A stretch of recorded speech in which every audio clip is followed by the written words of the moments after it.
Uh, Thank you, everyone. So, Tenzin, you can start now.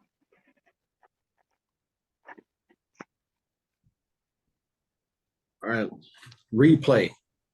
Welcome to Force of Wisdom, the Buddhist Psychology 101, Conscious in All Its Beauty. Happy day, my name is Norbu.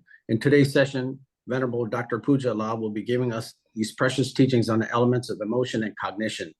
I will make a small request that everyone please turn your cameras on if possible. This will help connect with the teacher. We thank all of you for joining this precious teachings. Force of Wisdom is a monastery that relies on generosity of students, donors, and lay supporters. The Force of Wisdom is registered 501(c) nonprofit organization that was founded to support and foster monastic community who can dedicate themselves to full contemplative life and educate and inspire people of all cultures, backgrounds to create space and happiness within themselves and the world. It is located in the state of Connecticut in the northeastern United States. We're offering this online in-person hybrid courses as we await the processing of our resident teacher, Geshe-la Tenzin, who is expected to arrive in Connecticut this spring. The current course provides a comprehensive overview of the mind from the perspective of Buddhist psychology. We will continue with another series of classes starting in February. If anyone would like to support the Force of Wisdom and its efforts to help create strong roots of Nalanda tradition, Buddhist teachings in American soil, we ask that you consider supporting with a tax-deductible financial donation. All activities are 100% supported by students like you. Thank you very much for your attention. I now turn it over to our precious teacher for today, Venerable Dr. Pooja Dabral, Professor of Buddhist Studies at Nalanda University in Bihar, India. Oh. Thank you very much, Tenzin, for the kind introduction. And let me say a verse before we start. I'll say it in Sanskrit, then in English. Sarva drishti prahanaye yasa dharmam deshayat anukampam upadaye tam namastyami Gautamam. So this is the verse which Nagarjuna pays homage to Buddha Shakyamuni in his seminal work, Mool Madhyamika Karika, and I'm sure in future we are going to study this text together at Forest of Wisdom. This is the most important text when it comes to wisdom of Shunyata, wisdom of emptiness. That is the final legacy of Buddha Shakyamuni along with Mahakaruna, which we call great compassion. So that is the verse. And let me thank, I can see Nalanda, and I heard so many times her name during our meetings, and also she's taking so much responsibility. I'm very thankful to Forest of Wisdom. Thank you so much to Tenzin Nobula. I know him from before, and I can see long-term friends. Jeffrey La, Lori La, Neeraj is also there, and also Shumul is also there.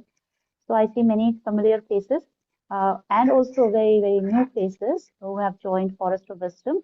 So today, as already Nobula mentioned, the topic for today's talk is about the emotions and what we call in Buddhist psychology as mental states.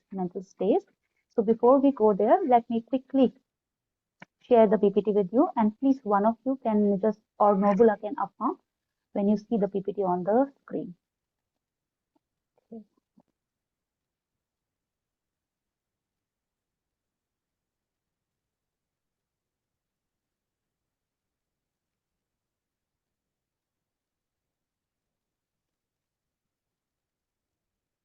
Do you see that, Nobula? Can you see that? Yes, yes. Okay, thank you so much. So I'm sure many of you have already studied a lot about mind from Venerable Geshe-la Tenzin Ladola, who is going to be the teacher soon in person there, and we should be very happy about it. Then you must have learned with Venerable Loksan Dhoniola. He's another very, very great and kind teacher that we have at Forest of Wisdom. So I just quote this verse. So I'm not going to go into the detail of why we study mind. Now, the very fact we are still continuing with this series tells us that you have already seen that it is very important to know our mind, which is actually responsible for all the experiences of happiness and suffering. So happiness that we all like and the suffering that we don't want. So the sole founder and sole responsibility taker is the mind. So therefore, it's very important to take care of this mind. So I will just quote one great masters from ancient Nalanda University. So my university where I teach right now Buddhist philosophy is the new Nalanda University in Bihar, the place of enlightenment of Buddha Shakyamuni. But before that, as you already must be aware, that there was an old Nalanda, which was there from century AD to 12th century AD, historically speaking. And during in that university, from that university, we have great masters who have done exceptional work when it comes to study of the mind, science of the mind, as taught by Buddha Shakyamuni in many sutras. So this is one of the texts, Madhyamak Avatar. In English, it is translated as Entry into the Middle Way by Acharya Chandrakirti. You can see his picture on the slide.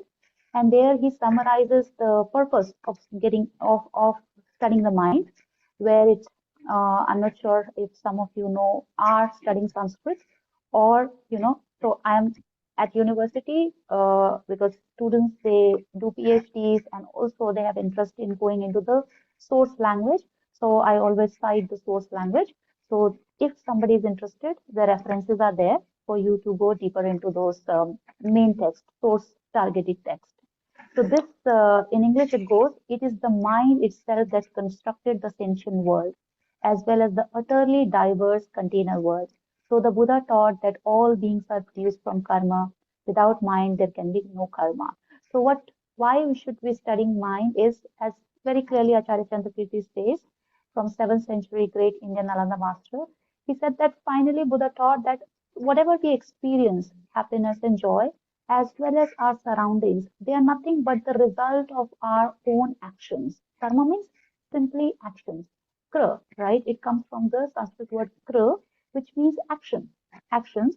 So whatever we experience, good or bad, nobody to blame. It's our own responsibility because that is created by our own karmas. And what is, when it comes to what is that karma precisely? So then Buddha identified a very specific function of the mind, which we are going to study today, is the intention. In Sanskrit, it's called Chetana. So this intention, the function of mind, Buddha said, is the karma. And on that basis, you do, so on the basis of the mental intention, then it translates in the form of physical, verbal, and mental karma. And when you perform this physical, verbal, and mental karma, depending on whether you perform negative one or positive one, then the corresponding world and experience of the world comes into being. So there is nobody to blame. It is in our hands. So there is a good news that it is in our hand because finally it's our karma. So it is our own action, our own physical, verbal, and mental action, and finally the intention of the mind. So if we train this mind, then we can experience a world which we want to experience, not the suffering but the happiness. So therefore Buddha said, because finally it boils down to the mind. Whatever you experience is decided by your own action, which is finally the intention of the mind. So this mind is very important to know. And how to know? So to train, so you have to train this mind. And to train this mind, you have to know this mind. So therefore, in Buddhist sutras, and also sutra meaning direct words of the Buddha, in direct words of the Buddha, and also the later commentaries by great masters like Acharya Chandrakirti, you will see utmost importance is given to the study of the mind. Okay, then.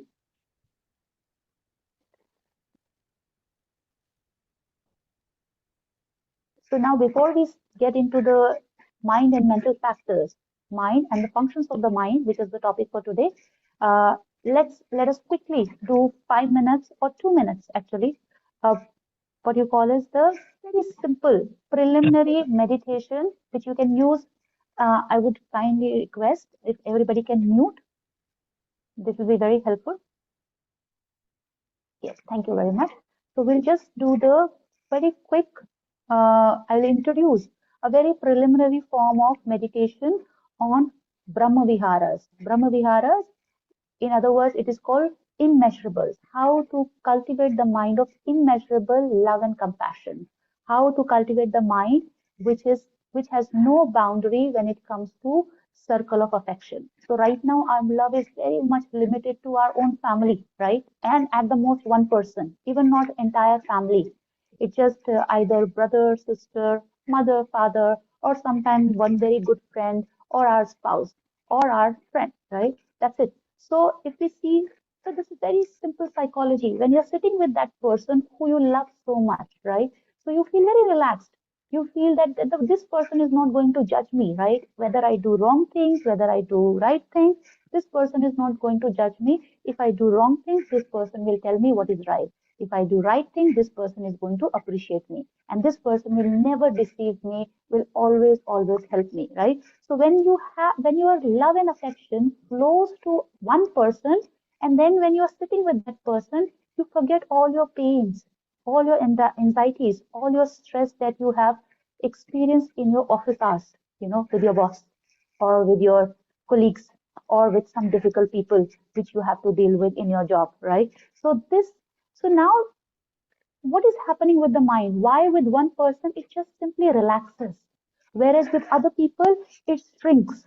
So now it is the magic lies in the love and affection, because with one person your mind is simply flowing without barriers. So now just imagine a state where your mind can flow to all sentient beings. So with one person, when you feel love and affection, your comfort and your peace of mind multiplies by one. So if you can cultivate a mind of love and affection which has no boundaries, which flows from your side, it flows to all sentient beings without any problem, without any barrier, then that mind is known as mind of Brahma Vihara. So there is a meditation that Buddha taught. So for us in future, we have to learn that. We have to learn that systematically, but today we'll just quickly do it together before we get into the mind and mental factors and emotions. So let me just, so this is what I shared is actually very beautiful.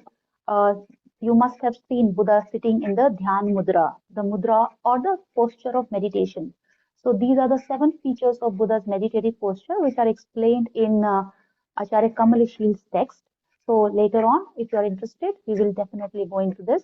But for now, just I share for your reference. So for now, you can sit in very comfortable position. Try to sit in a, not necessarily in cross-legged, but just sit wherever you are sitting. Just sit very comfortably, and then comfortable. And one thing, that your back should be straight.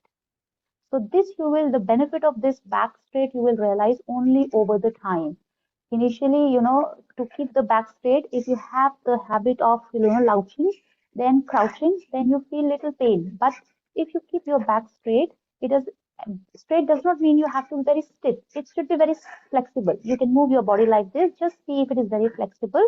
And then your left hand, if you take the chair, it's fine. You can sit on the chair and then take the most comfortable position. Then left hand and the right hand, two thumbs touching the tip of the two thumbs touching each other, and then put this triangular dhyan mudra meditative posture in your lap, in a very restful state. Best meditation is where you take the most comfortable position. So that should be the case. And then initially, of course, many of you must be doing some meditation. So today I will not insist, but you must know that initially, if you're doing it for the first time, train yourself to do the meditation with eyes half open, not closed, because we have trained ourselves to sleep with the eyes closed. So whenever we sleep, lethargy or the laxity will kick in. So therefore, those who are beginner, I would highly recommend to keep the eyes 45 degrees cast down, and then just sit comfortably, and then let your mind flow with the words that I'm using. So this is just a very simple one, preliminary meditation to cultivate a mind of boundless love and affection towards all sentient beings, known as meditation on Brahma Vihara. So these are the 4 Brahma Viharas that Buddha taught: loving kindness, also known as immeasurable, immeasurable loving kindness, immeasurable compassion, immeasurable joy, and immeasurable equanimity. So ready? Just sit most comfortable position with the Dhyan Mudra that we have taken. And then try to just let your mind flow with the words that I'm using. I'll say a very, just in one or 2 minutes, that you can do every day.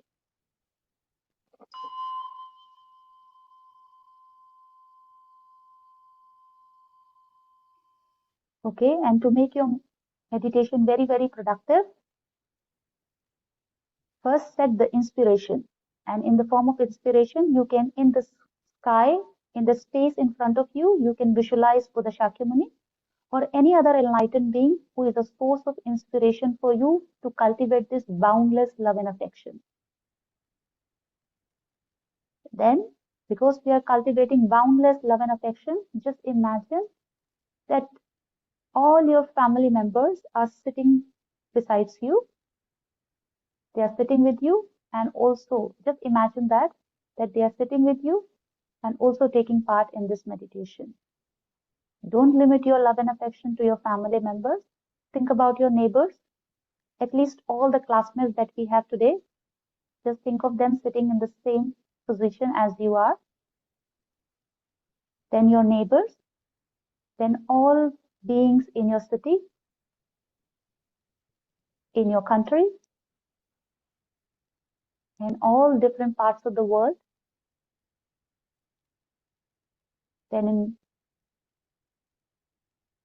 anyone on this earth, including animals, tiny insects, the voiceless animals. Everyone just imagine that they are sitting with you and doing the same practice.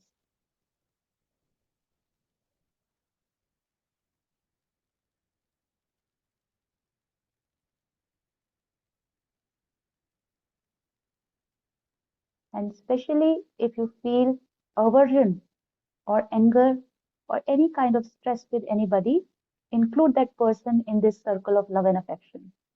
Over time, you will see a great change in your interaction with the person. Just imagine that that person is also sitting with you. This is the time for us to transcend this state of aversion through this meditation. Okay. Now I will say the first one and you just let your mind flow.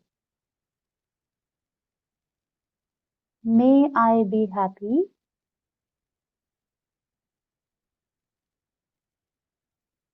May I be healthy. May I be freed of all kinds of suffering.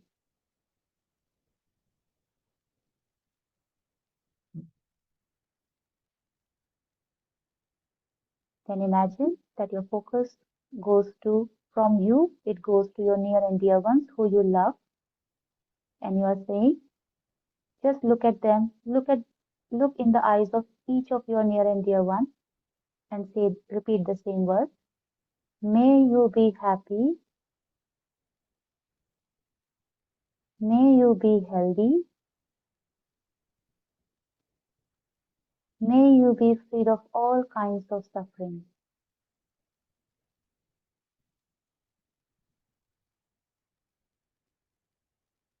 Now, just as my near and dear ones, they do not want any kind of suffering and want infinite happiness, all sentient beings have the same wish.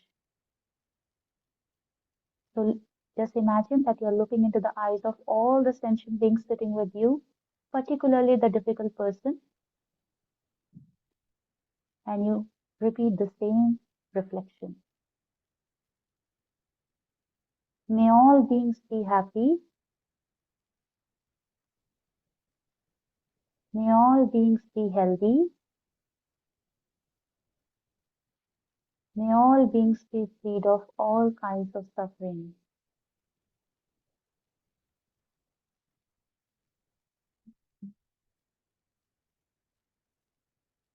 Just imagine and feel the expansion of your mind.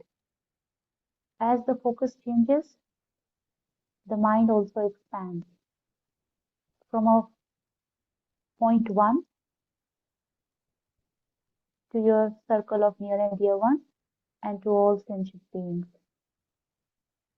See the flow of this mind once again. May I be happy. May I be healthy. May I be freed of all kinds of miseries.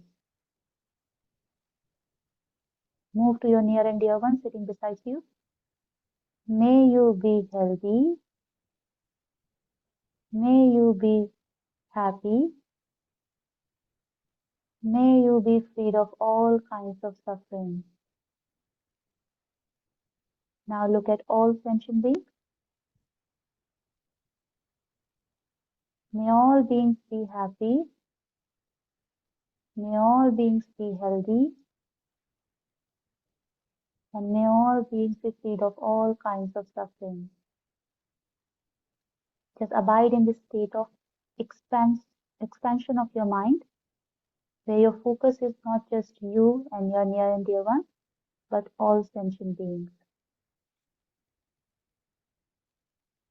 Slowly with this meditation over time, you can feel the expansion and the release of tension and the stress that arises due to self-centered approach.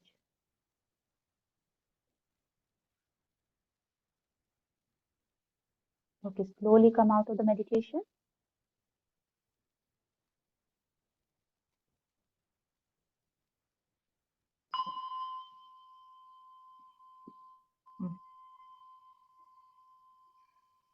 Okay, thank you everyone. So now you can sit in whichever position you want to, and we'll continue with the topic.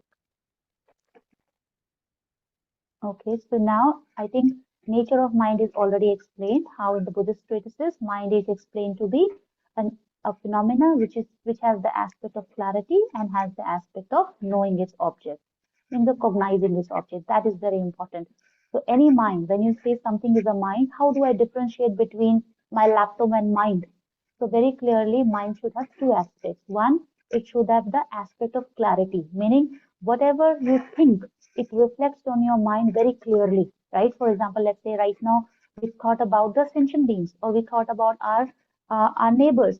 So they came very clearly to our mind.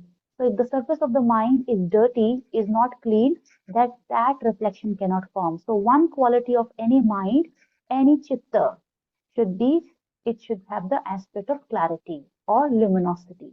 Then the other aspect of the mind is that it should know its object. So any agent, for example, mirror, it has the aspect of clarity, but it does not know its object, right? So whereas the mind any mind should have two qualities, the aspect of clarity and the aspect of knowing its object. Then these are the sources. If somebody wants to go deeper into that, where does this definition comes from? So Acharya Dharmakirti's Pramanavartik, again, great Indian Nalanda master, and then Acharya Buddha Ghosh, Path of Purification, Vishuddhimagga. It explains the two qualities of mind. Okay, now so this is, I think, many of these classifications are very, very important. But today what we are looking at, so these are the different ways of classifying in mind in Buddhist sutras and Buddhist treatises. For example, sevenfold division of mind that we are going to do in the next two sessions. Next two sessions, I'll be giving you an intro of very captivating classification of mind known as sevenfold division of mind, and how it is very important when it comes to mind training in daily life. In daily life, to cultivate happiness, why this division should be studied. And today what we are going to study is the mind and mental factor. If you see from the bottom, it's the second, mind and mental factors. In other words, mind and emotions. Mind and emotions. So these, but make sure that you take note of that these are not the only classification of mind. There are many other classification of mind which have been discussed in great detail in Buddhist psychology texts. For example, under cognizant mind and self-cognizant mind, cognitive minds and affective minds, sense consciousness and mental consciousness, non-conceptual mind and conceptual mind, non-mistaken mind and mistaken mind, collective engager and eliminative engager, mind and mental factor, subtle mind and gross mind. So today I'll give you an intro of the mind and mental factor, which itself is a very big topic, but it will be good to know. And then later on, when we have a proper, a little longer course on Buddhist psychology, then we can go into detail of each and every mental factor. So this we should know. What do you mean by mind and mental factors? So by now, I think you know the mind, right? So let's say we talk about the main mind. Let's say, for example, I'll give you a very simple example. Let's say my university, Nalanda University, or any other university, the university that you have in your city or in your country. So there is a main university. Let's say Oxford University, right? So Oxford University is one university. But within Oxford University, there are many schools like philosophy school, then ecology school, school of environmental studies, school of cognitive science, school of psychology. So these are the different schools of the same Oxford University, right? So there is one Oxford University, and then there are so many schools within Oxford University. So we will say that okay, there is one Oxford University, and for example, the School of Psychology, School of Philosophy, School of Sciences, School of Environment, they are like the different, they have the specific function. How these different schools are there of the Oxford University because they have a specific study program. So the school which emphasizes the psychology, it is the School of Psychology of Oxford University. Then the school which emphasizes history, that we call the School of History of Oxford University. So depending on a very specific function, then the particular or a specific school is come into being within the same umbrella of Oxford University. So likewise, our mind as a main mind, it has multiple functions. It has, okay, for example, let's say, can anybody tell me what are the function of our mind? For example, let's say thinking is one of the function of our mind. Anybody else who can tell me some other function of our mind that we use in our daily life? Anybody? Just unmute yourself and let me know. Any function of the mind? Practicing anything, like what?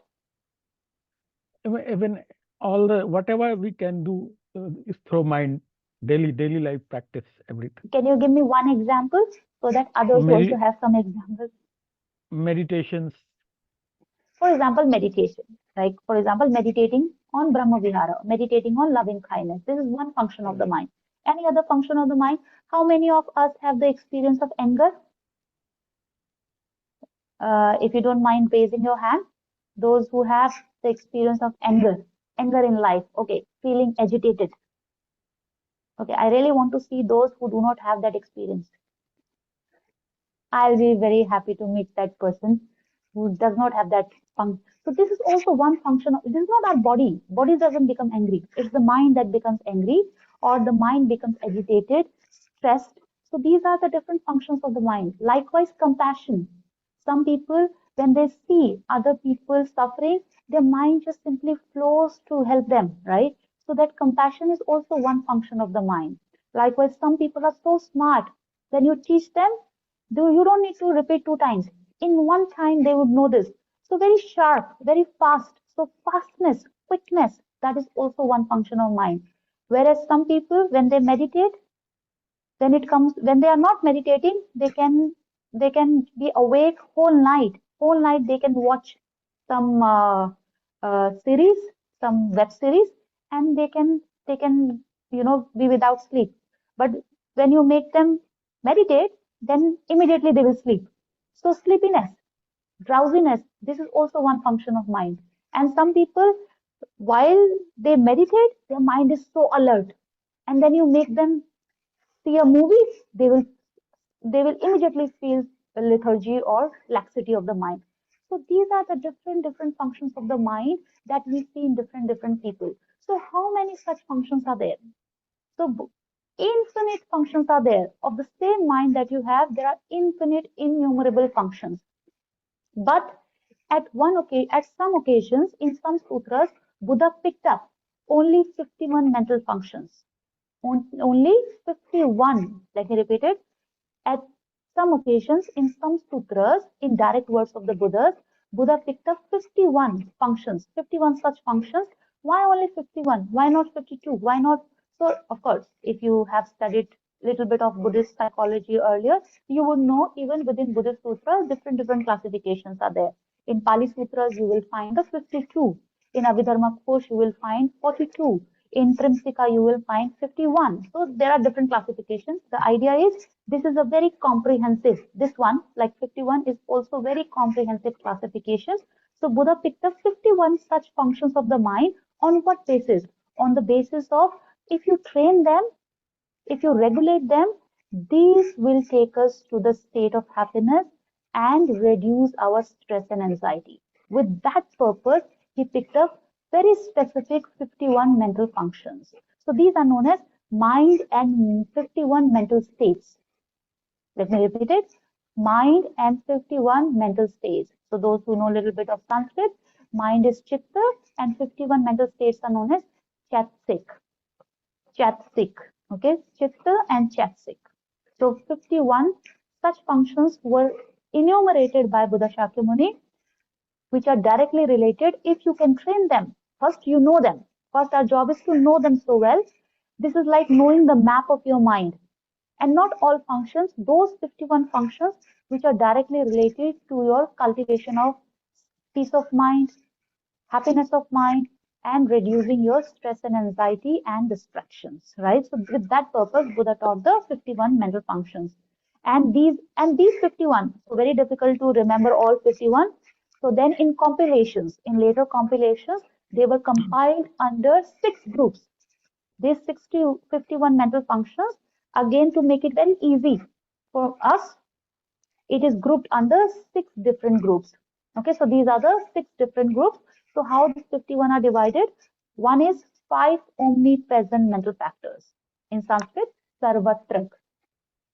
Then 5 determinative mental factors. Then 11 virtuous or wholesome mental factors. Then 6 root afflictions. Then 20 secondary afflictions. And 6 4 variable mental factors. Okay, so these are, if you count them, these are 51 in total. And how they are grouped, what is the criteria on? So for example, the first category, 5 omnipresent mental factors. So you know the word omni, sarvagya. Sarvagya means everywhere. So in other words, these 5 functions, these 5 specific functions should be with every mind. Every mind should have at least 5 omnipresent functions. Like for example, if you look at my hand, so this is my main hand. If you see my palm, this is 1. And then these 5 fingers are like the 5 functions. So whatever my palm does, also let's say for example, my palm picks up the mobile, all my 5 fingers also pick up the mobile. So that is how the 5 omnipresent mental function, why they are called omnipresent? Because they are with all the minds. Then the second category, how it is divided, in this, the 5 mentioned there, they are very important to decide, to have a decisiveness with respect to an object, to make a decision, to discern an object very, very strongly. That is the second category. Then the third, 11 virtuous mental factors, meaning 11 positive states. For example, when you meditate on compassion, so this compassion is a part of this. Loving kindness is also part of this. Harmlessness is also part of this. So 11 virtuous mental function, meaning 11 positive mental functions. When you cultivate them, then you attain the peace of mind, happiness. Okay, so that is the 11 virtuous. So why it is called virtuous? Because with these minds, in future you will experience happiness. So that is the reason. Then the 6th, root affliction. Root meaning main, the ground.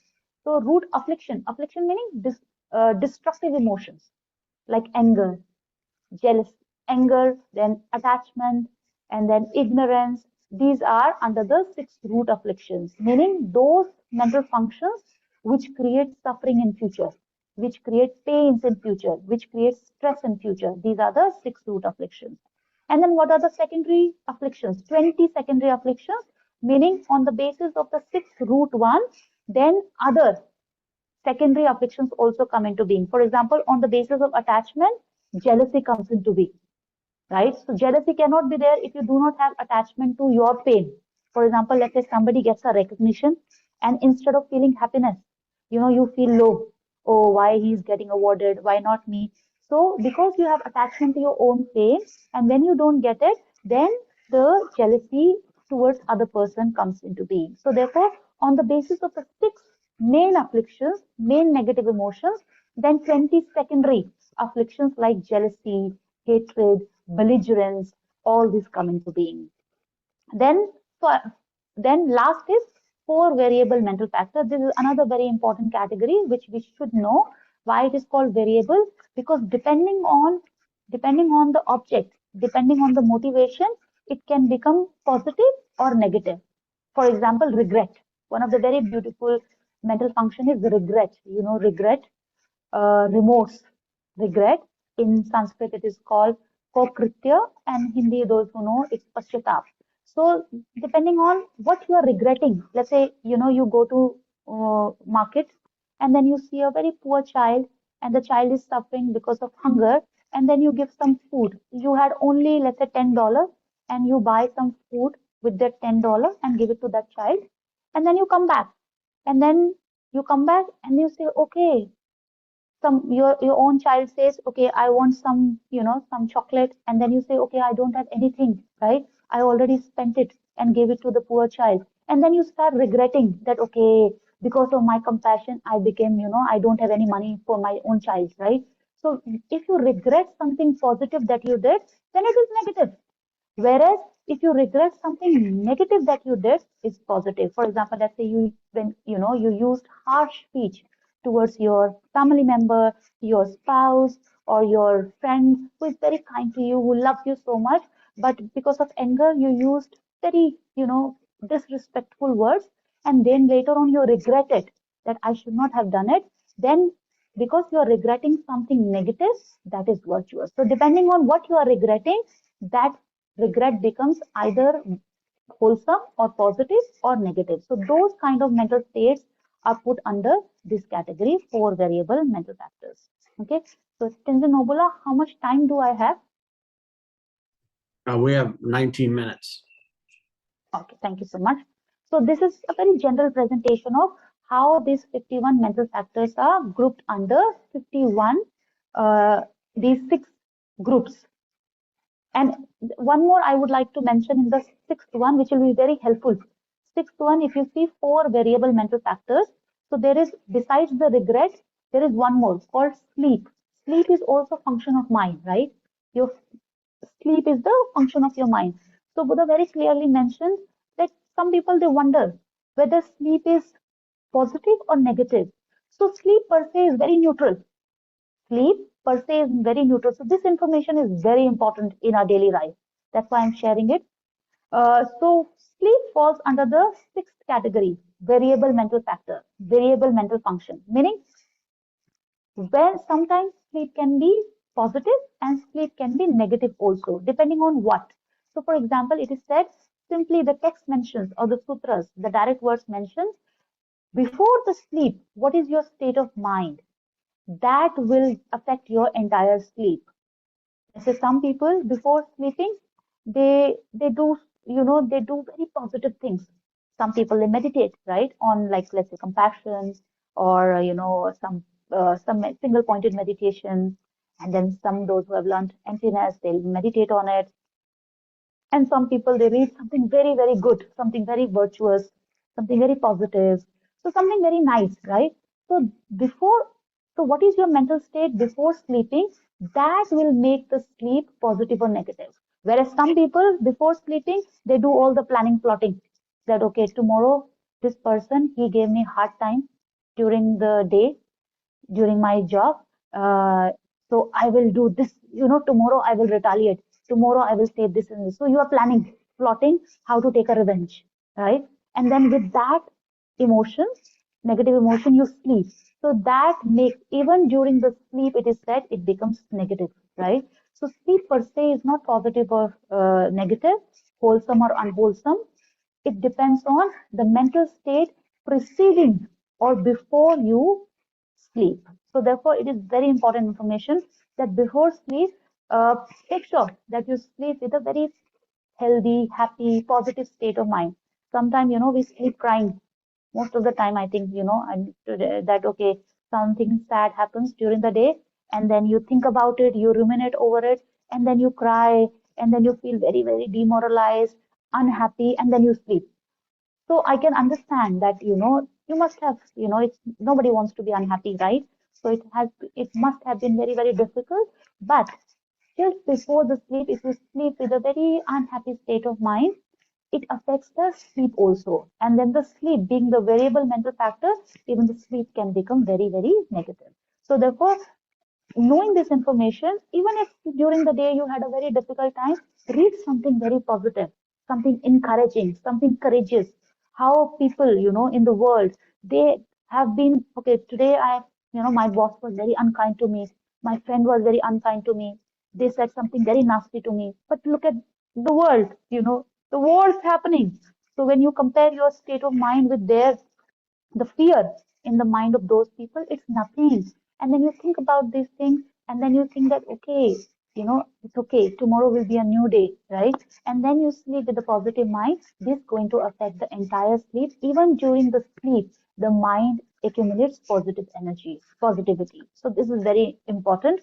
This is why Buddha thought how the mind sleep per se is not positive, negative, depending on the mental state before or prior you sleep, that makes the entire sleep positive or negative. So when you know this information, then you can utilize it in your day-to-day life to make your sleep also very, very restful. Otherwise, you must have had that experience if you sleep with a very, very, sad and very, very, revengeful mind. You don't, when you wake up, you don't feel like rested. You feel like that you have worked during the sleep also. So to have a very sound sleep, which is very important for the health, you deliberately, even if it had been a difficult day, you deliberately read something very positive. You read something very nice. Do some breathing meditation. Do some Brahmavihara meditation, and later on learn Bodhicitta meditation. This will make the sleep very, very sound and also very, very positive. Okay, so that was quick information. So now today I will also share with you the first category, 5 omnipresent mental factors. Let me repeat it. 5 omnipresent mental factors, or 5 omnipresent mental functions. 5 omnipresent mental functions. So any mind, why they are called omnipresent? Because they are present with all the minds. All the minds should have at least these 5 functions. It's like your mind is this, and these are the 5 functions which are like the 5 fingers. So whatever your mind does, these 5 functions are always with it. So this is known as, whereas others, they may be there, they may not be there. But these 5 functions are always, always there, whichever state of mind you are in. Okay, so this is why it is called 5 omnipresent mental functions, or 5 omnipresent mental states. Mental states in Sanskrit, sarvatra. So what are they? Okay, so those who are interested to know, some of you might be doing some PhD or some research. So these are the texts where you will find these 51 mental factors. Trimsika by Acharya Vasubandhu, Trimsika Vigyapti Matrata, 30 verses on mind only. So all 51 mental factors are taught there. Then also another very important text for Buddhist psychology is Abhidharma Samuchaya. Abhidharma Samuchaya by Arya Sangha. Abhidharma Samuchaya, again I have quoted, all the 51 mental factors are given there. The Abhidharma Samuchaya, it's like the encyclopedia of the mind and mental functions. Very important text when it comes to Buddhist psychology. Abhidharma Samuchaya, compendium of Abhidharma, compendium of Abhidharma, compendium of higher knowledge, in other words. And this is easily available. Okay. So now I'll just skip this. So 5 omnipresent mental factors. So what are they? Let's, at least today, we learn this. What are the 5? Take note of that. Contact, attention, discernment, feeling, intention. Let me repeat it. Contact, attention, discernment, feeling, intention. So these 5 functions are known as 5 omnipresent functions. In other words, every mind should have the function of contact. Contacting what? Contacting its object. Then attention, paying attention to the object. Discernment, discerning what it is. It is a flower, it's not a laptop, or it's a psychology class, it's not the meditation class. So this is discernment. Then feeling of When you are contacting an object, depending on if you like the object, pleasant feeling will come. If you dislike the object, unpleasant feeling will come. If you are okay with the object, then neutral feeling will come. So feeling, depending on which kind of object you come in contact with. And finally, intention. Intention is a very important function of mind, and this is what Buddha said is the karma, action. Intention meaning the movement of your mind to do something. Okay, I want to, for example, I want to help somebody. So the intention to help. So then you move. Let's say even if you see somebody in a very miserable condition, if you do not have the intention to help, you will not move. If your mind does not move, then your body does not move. Your words do not flow. And then even if you have all the resources to help the person, you will not help the person. So this intention, in a very, very subtle understanding, is nothing but the movement of your mind. Movement of your mind. So these are the 5 omnipresent mental functions. Means any mind that you have studied so far should have these 5 functions. Contact, attention, discernment, feeling, and intention. So how to understand that? Let me give you one example.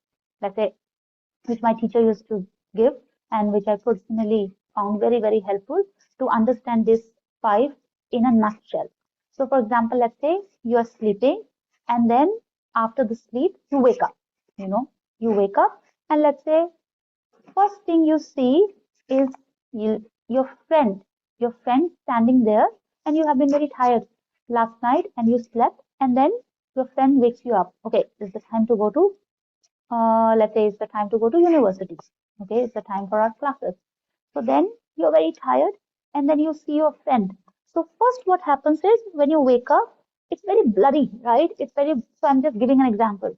So first what happens is your mind contacts, you open and then your eye consciousness comes in contact with your friend, right? Comes in contact. So first function is your mind comes in contact with the object, which is your friend in this case, friend, right?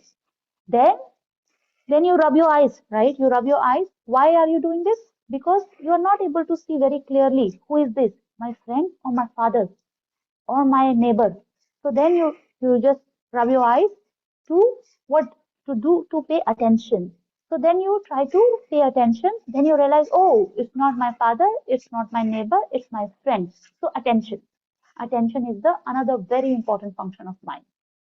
So then when you pay attention, then what happens? Then because of the attention, discernment happens. That okay, you pay attention, you rub your eyes, attention is paid, and then you discern correctly. Oh, I thought it's my father, but it's actually my friend, right? It's actually my friend from university. So the discernment has happened now that it's not father, it's not neighbor, it's my friend. So this is the discerning function of the mind. Discerning function of the mind. Then what happens? If you are very happy to see your friend, that okay, oh, now I will go with my friend, he's my best friend, then the pleasant feeling comes. But if you know that okay, the friend is there because he wants us to go to university and you have been very, very tired with last assignment, last late night assignment, then unpleasant feeling comes looking at the friend. Okay, he has come, now I have to go, right? I have to wake up. So depending on how you discern your friend, then corresponding feeling comes into being. If you feel that, okay, if you feel the benefit of your friend, then the pleasant feeling arises. If you discern the friend as somebody who is going to drag you to university now, then the unpleasant feeling comes. So person is same, but how you discern. If you discern that my friend's coming is very beneficial, then the pleasant feeling comes. And if you discern that, oh, my friend has come, now I have to go to university. So how you discern? Your friend is same. Your friend is not different in both the cases. But depending on how your mind discerns the friend in a beneficial way or in a non-beneficial way, corresponding pleasant or unpleasant feeling comes. So this is very important. This is very important function of mind. This we use in meditation. This we use in mind training. Okay.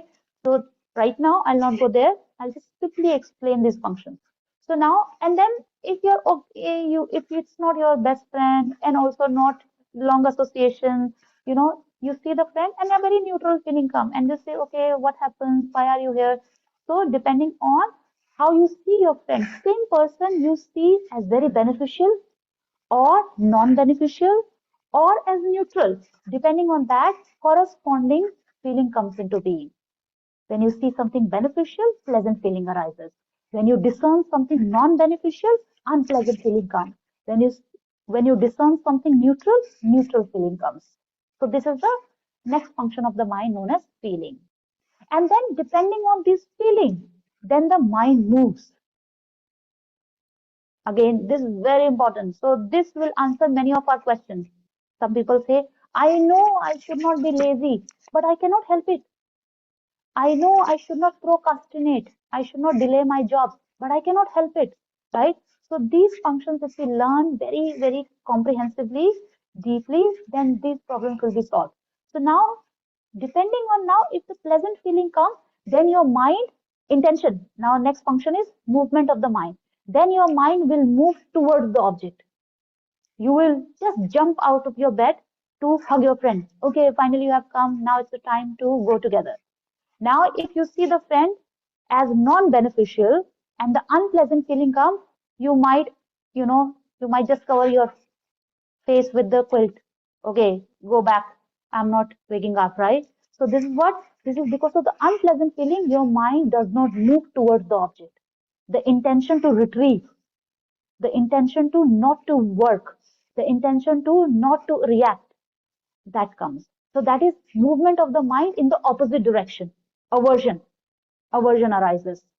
Then the third is, if it doesn't matter to you whether he is a good, who is he, then a very neutral feeling. So your mind does not have a very strong, forceful movement towards the person, and away it remains in the neutral state. So in other words, we see that, okay, what makes you jump out of your bed and go for the university is the movement of the mind towards the object, intention to move, right? Where did this intention came from?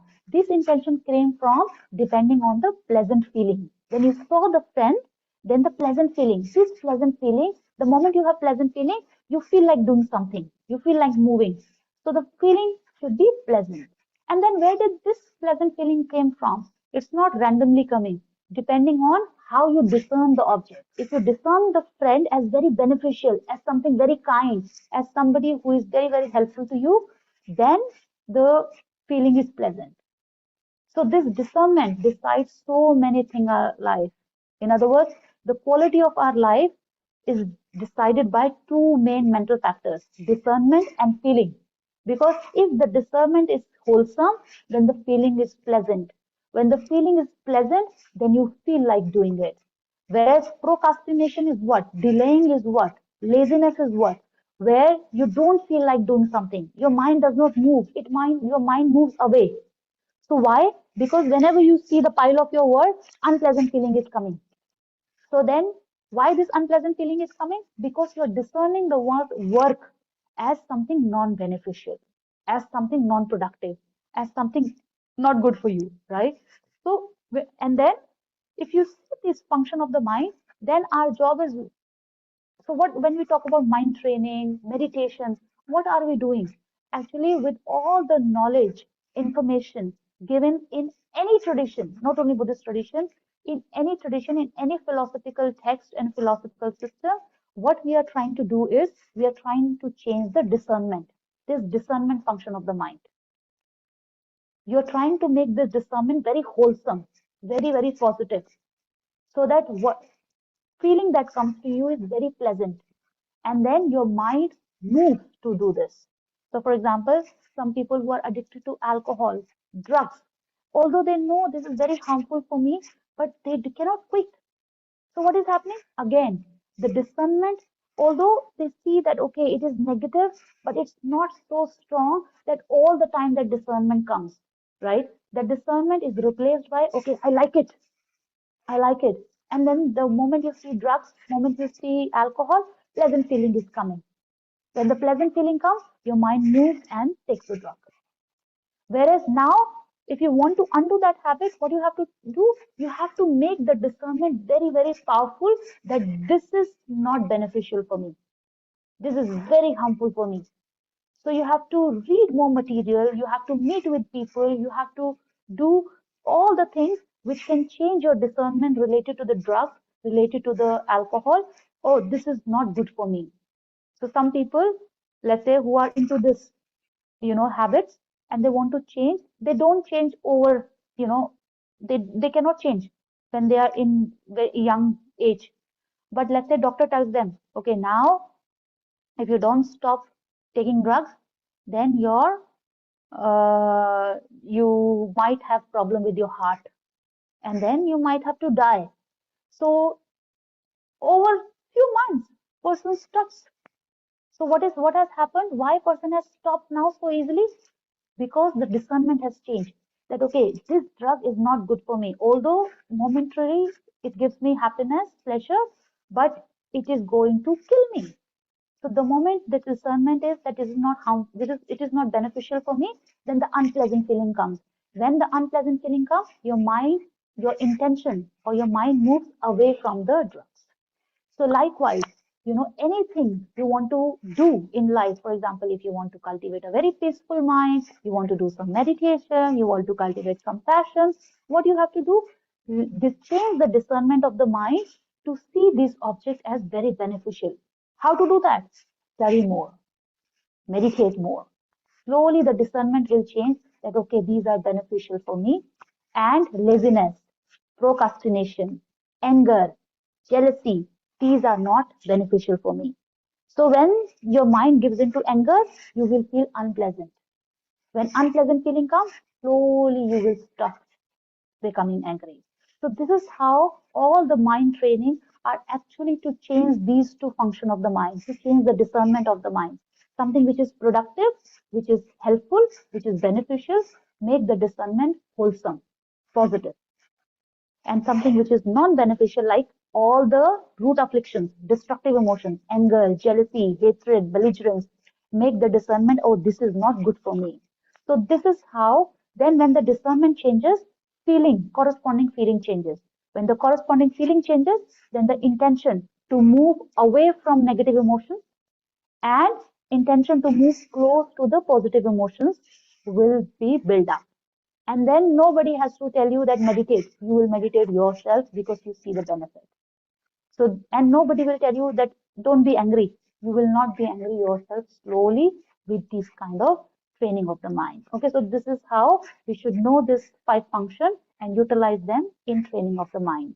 So, for example, Bodhisattva Shantideva, another very great master. So, if somebody wants, I will share the PPT.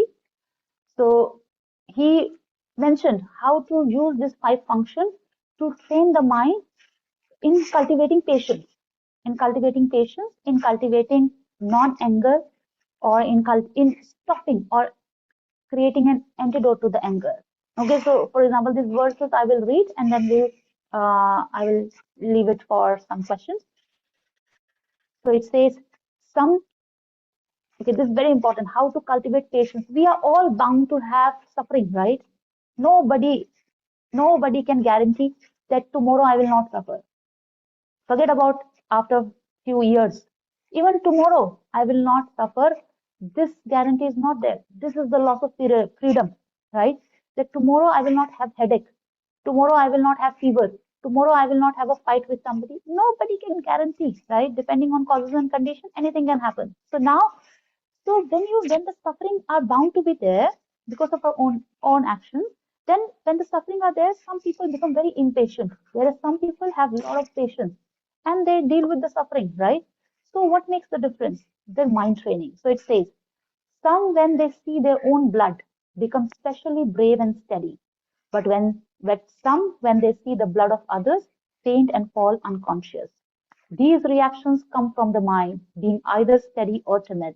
Therefore, I should disregard harms caused to me and not be affected by suffering. So this is very clear. Let's say you are suffering with a terminal illness, okay, or with some kind of very painful illness, and then one person, illness is there, of course, you have to do the treatment.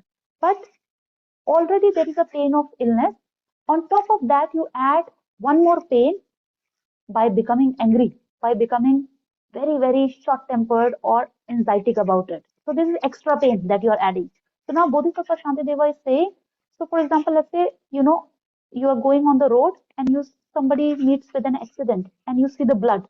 So some people see the blood and become very courageous and will help the person take to the hospital and then do everything. Whereas some people, they see the blood and they faint. Forget about helping others, they themselves become patient, right? So blood is same, but depending on whether your mind is very strong or your mind is very weak, the same object can create anxiety or courage. So what makes the difference is not the object, your mind. And this mind, what makes their difference is the discernment, how you discern the blood. If you discern the blood as something very, very repulsive, then this feeling that some people, they faint, forget about helping others, people have to help them, right? Whereas some people, they become extra courageous that, okay, this person is in pain, I should help the person. Even if you have to do it at the cost of your own job or anything, you are ready to take the person to hospital. So what makes the difference? Blood is same in both the cases. The training of the mind, how the mind this discernment, how the mind discern the blood.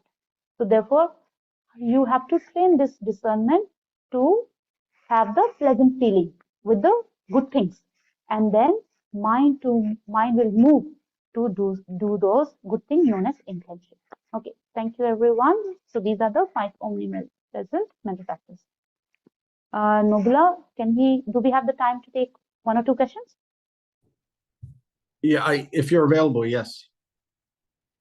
Yeah, I am there. Let me just briefly go over a few things. Thank you, Venerable Law, and thank you for joining the 6th class of this 8-week series of Buddhist Psychology 101, Consciousness, All Its Beauty.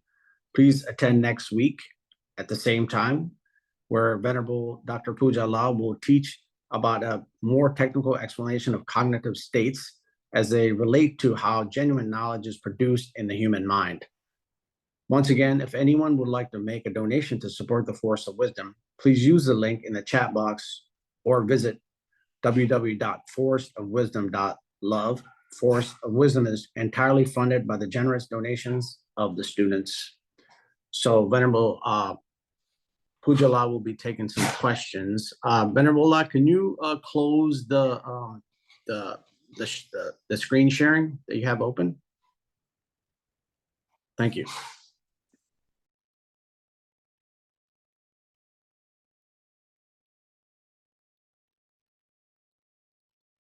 Okay.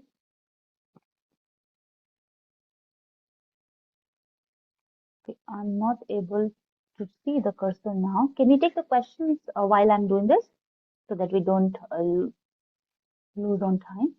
I think somebody is raising the hand.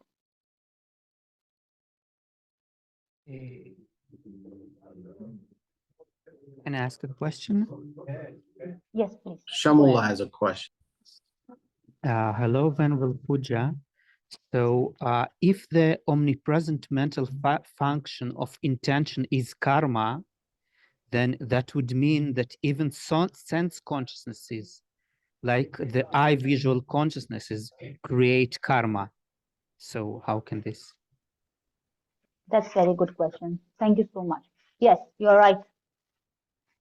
So that is true.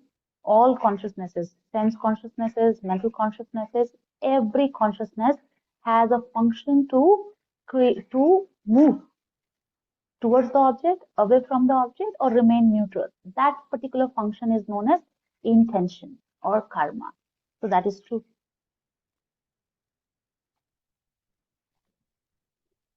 So I think your question is that you must have thought that it's only the mental consciousness that creates karma.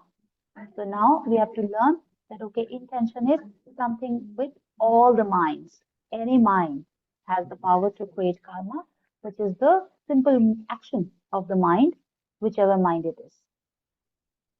Thank you, Shumul, for this question. Any more questions that we have?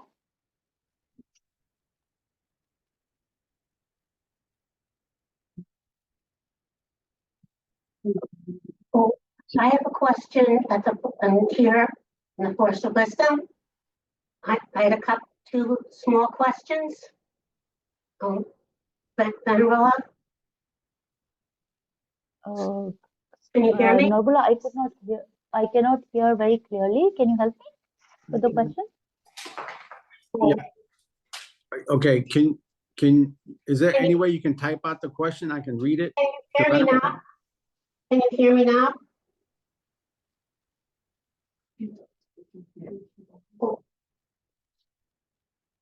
Can you hear me now? Yes, we can hear Yeah, you. it's Oh, okay. we can hear you. So I have two questions. Thank you so much, Venerable. The first question is this the same in any sentient being's mind? That's the first one. And the second one is, does this also apply to very mundane things like glancing at the floor or, just looking at a flower or something that does not have a lot of important intention with it, just very ordinary experience. Okay, thank you so much. This is very, very important. Again, very, very significant question. So yes, this is with all sentient beings. In other words, any being which possesses mind should have these 5 mental functions. Any mind. So any sentient being. So there is a very beautiful word. In Sanskrit, it's called sattva, and in Tibetan, it's called simchen. In Tibetan, it's very beautifully translated. Simchen. Sim means mind, and chen is possessor. So mind possessor. So anyone who possesses mind should have these 5 omnipresent mental functions, including animals, tiny insects, any. Now the second question is these functions applicable to even the very mundane things? Answer is yes. From a very mundane, very simplistic thing. For example, right now I'm talking and you asked a question. So when you asked a question, your mind is thinking. So this mind has all the 5 functions there. All the 5 functions. For example, right now you are looking at the screen, so your mind contacts. Then your mind pays attention. Then discernment. Oh, this is a class of Buddhist psychology. Then, depending on if you like the lecture, pleasant feeling. Or if you do not like the lecture, unpleasant feeling may come. And then intention to come to the next class, or intention to not to the come to the next class will arise depending on that. So, or any mundane or very, very meaningful cultivation of mind, meditation has all this. Any mind should have these 5 functions. Thank you so much for this question. Thank you so much. Okay, so by the time others is asking, maybe thinking, so I'll throw one question, which is a very, very interesting question. Think about it. I'm not going to answer, but you can take it. So this we have to know that all these 5. So how I explained is like a chronology, right? First, what happens? Contact. Then what happens? Your mind pays attention. Then what happens? You discern the object. Then your mind feels feelings. Then your mind moves. So as if these are happening like sequentially, right? But in reality, they are all simultaneous. All these 5 functions of the mind are simultaneous. Just see this hand. This is the main mind, and all 5 are simultaneous. So let's say when my mind, when my hand picks up this mug or this cup, then all 5 fingers simultaneously pick up this mug, right? It's not that the first finger comes, then second. They're all picking up it simultaneously together in one moment. So likewise, all these 5 omnipresent mental functions, they are working simultaneously. They are simultaneously. So it's a food for thought. Think about it. It's not an easy question. Many scholars even think and try to answer this, but it will be very good exercise to think how they are all 5 together. They're working together with every mind. Every mind should have these 5 simultaneous mental functions. Thank you. So if no more questions, then Nobula, can we? Okay, I don't. Okay. Does anybody have any more questions? I see. No. No one has. Shamal has questions. Shamal, La, do you have any questions? If nobody has a question, then I have a follow-up question. So Yes, how can we avoid create a negative karma with our I consciousness? So negative karma with your I consciousness, it's like, for example, let's say, don't just think about karma in the sense of always like, it's like, for example, let's say a container, right? A container, and then you hit it and there is some impression is made. So if you hit it very nicely, then the sculpture can come out, right? A very beautiful. Whereas if you hit it like bang it, just, with the hammer, it may be very, very, very, not very attractive or not very aesthetically good, right? So likewise, every mind, the karma leaves the impression, right? So don't think that, okay, with the negative karma means, okay, for example, revenge. That is a mental karma. Finally, mind. So all these five senses, because Shamal, I think he has studied the Buddhist psychology, all these five sensory consciousnesses, eye consciousness, ear consciousness, nose consciousness, they are not working in isolation. They're also always, there is a one stream of mental consciousness. So they pass on the data to the mental consciousness, and then on that basis, the complete karma is created, right? So then you see a complete picture in that sense. But does it mean that the mind does not have the intention? It's not true. Mind or any sensory consciousness also have the movement function of the movement to move towards or away from the object. So depending on that, what object is this? If it is a very non-virtuous object, and then your mind is moving towards that, depending on that, your karma is being created with respect to sensory. And then how do you realize? That realization happens through the mental consciousness, which is one stream with all five consciousness together. So these are subtleties that your eye consciousness moves. For example, let's say moves towards what, right? Virtuous, non-virtuous, or very unhealthy, healthy. Depending on that, your mind is leaving an impression, right? Leaving an impression. And then how do I know whether I created negative karma, positive karma? So that realization that, oh, I created negative and positive karma, that is a mental function. That is a function of the mental consciousness, which is there with all the five consciousnesses. Thank you so much. Okay. So don't worry if, so some of them have already studied Buddhist psychology, so they come up with these questions. So those who are for the first time studying, just don't think that, okay, these jargons are there. Don't worry. Slowly you will also know all these terms. So if no more questions, then Tenzin Obula, we stop here for today, and we will be meeting next time. Yes, can we do a short can you lead us in a short dedication, Pooja? Yes, we will do that.